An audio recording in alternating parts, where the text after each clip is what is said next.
What's up everybody, back at it again with another video.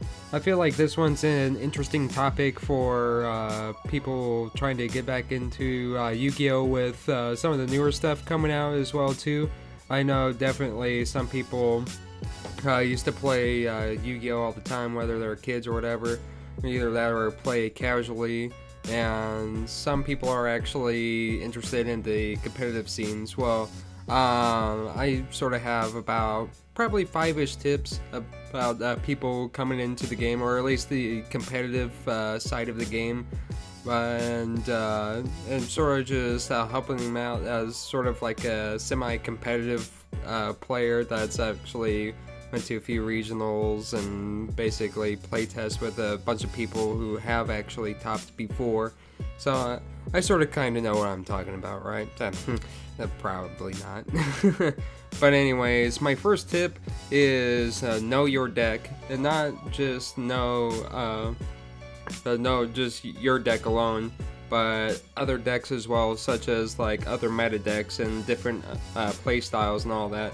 And I definitely know that there's a few people out there that's gonna say, Meadow, what are you, some type of sellout freaking paywall garbage? Oh my god. But you know what? Those are the same people that are like, oh my god, I played like Black Wings for about 7 years. Why do I lose? I mean, I played this deck for such a long time. Why am I losing with this deck in 2019? But anyways, I think this ties in with the second tip I have is playtesting. I feel like there's no better way to actually learn a deck than just playtesting with other people that know the game pretty well, that have different decks and come from different types of backgrounds in the game, whether it is from like just at a regional standpoint or all the way up to like the YCS or Nats or whatever you want to sort of paste on a title or whatever, as you know, good, because good is actually pretty subjective as a term, but I think being sort of alright with the deck and being good and understanding the mechanics of it as well too are two different things. It also helps you with your deck building decisions, what clogs up the deck, what really complements the deck as well too. And not only that, but how your deck also interacts with your opponent's deck as well too. Is like, okay, it could do certain things like special summon out a whole bunch of stuff, but they're susceptible to, you know, this other card that blows it up or whatever. So you might want to side a few cards against that. It's like, okay, so in case my board gets wiped out, I might side like a soul charge, for instance. I mean, it's not the exact, you know, end all be all answer to it, but at least it's something to at least help you win, because that's what the side deck is mainly used for. It's sort of to help you win. It isn't an automatic I win button. The only point in time where you can guarantee a win is you playing through the game and you playing well and understanding the game. And I think another really good point about playtesting too is playtesting with timing rules as well too, especially if you want to go towards a larger event as well. I think it's very important to do so.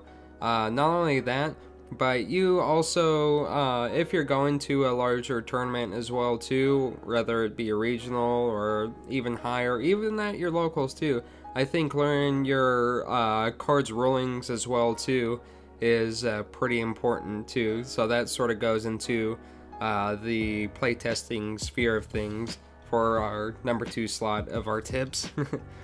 I think for my number 3 tip is play out of your comfort zone. Or what I mean about playing around with out of your comfort zone is sort of working out your critical thinking of the deck. Is like, okay, like things about card advantage, what do they have on the field, what do I have on the field, what's in graveyard, how many of this do I have left in deck. So especially with the tougher matchups and all that, you definitely want to think about sides. It can go along with deck testing as well too, or play testing.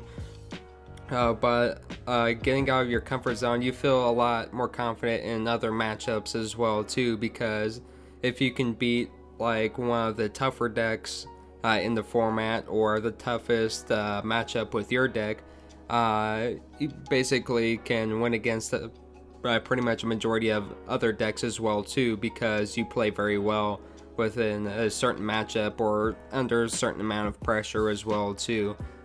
And I think that will be it for our third tip as well.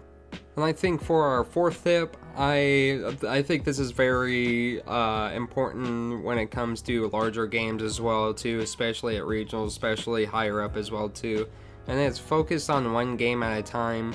Don't let the match or the rounds number pressure you in any sense or form. Just focus on what's ahead, or just one step at a time, sort of one foot in front of the other. And don't let a loss discourage you from doing good in other games as well too. It can be frustrating sometimes, especially in a competitive sphere as well too, and it's okay to get upset sometimes. It's okay to let off some steam, you know, take a walk or something around the venue, just think about things, and don't let that loss hit you so hard. Instead, just learn from it, what different options you could have approached differently about it, what you could have cited in differently, just how you could play, different cards to watch out for in certain matchups as well too. So just sort of ride it out. Like, if you win, you win. If you lose, you lose. I mean, that's the name of the game.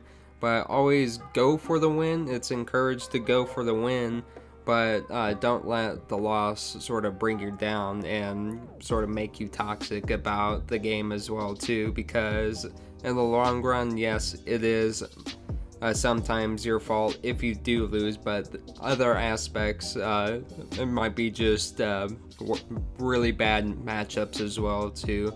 So just don't get overly upset about it.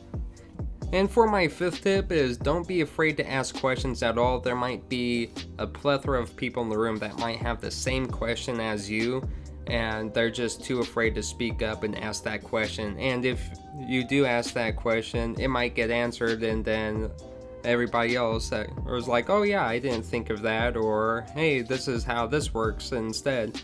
So don't feel dumb at all for not knowing something as well too, because I know sometimes how this community gets, where it's like, oh my gosh, you didn't know that? God, you're such a scrub, oh my god. But don't let that type of attitude affect your look on the game as well too, because there's gonna be those type of people out there, and those people like scrub out in like round 2 or whatever at a freaking regional as well too. So those are the type of people that you need to surround yourself with at all. Just surround yourself just with like-minded people that are willing to help, willing to answer any questions, willing to deck test with you as well, and just have fun with it. And that's just what I just recommend. Just have fun with it. Go for the learning experience. Like, it's just really fun to go out and a more I would say a more challenging aspect of the game, not only in just Yu-Gi-Oh alone, but any other game as well too. So I think that's gonna wrap things up. Like, if any of you guys have any questions, don't be afraid to ask me as well too. And there's a plethora of other people in the community as well, and in different forums, Discords, Facebook pages, whatever. Don't be afraid to ask any questions at all. Don't be afraid to look up different deck lists or anything out, just as a guideline as well too. And I hope you all have fun with your competitive experience. I hope you all do very well. And I think I'll see you guys in the next video. Bye bye.